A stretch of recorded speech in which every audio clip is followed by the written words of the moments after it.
अस्सलाम वालेकुम नाज़रीन, यहाँ पर आपको एक ब्रेकिंग न्यूज़ से आगाह करते चले। आईसीसी ने T20 मैचेस की खेल की शर्त में बड़ी तब्दीली कर दी। हम आपको मुकम्मल अपडेट से आगाह करेंगे। इससे पहले अगर आप हमारे चैनल पर न्यू आए या पहली बार विजिट करें तो चैनल सब्सक्राइब करें, साथ दिए गए बेल आइकन को ऑल पर कर दें ताकि हर नई आने वाले वीडियो आप तक बआसानी पहुंचती रहे। तो आपका कीमती वक्त ज़ाय किए बगैर चलते हैं वीडियो की तरफ। आईसीसी इंटरनेशनल क्रिकेट काउंसिल ने T20 मैचेस की खेल की शर्त में तब्दीलियाँ कर दी।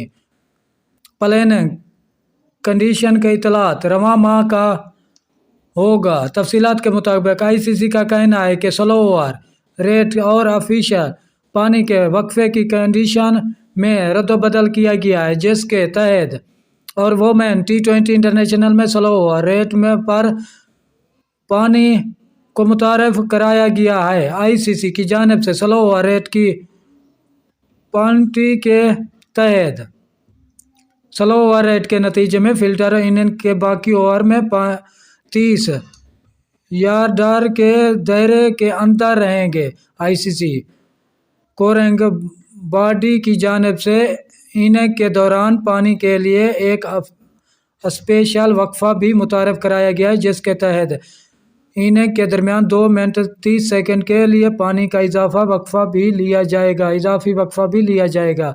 आईसीसी के T20 के लिए नए कानून का इतलात 16 जनवरी को वेस्ट इंडीज़ और इंग्लैंड के दरमियान खेले जाने वाले मैच से होगा। शुक्रिया नाज़रीन हमारी वीडियो देखने का।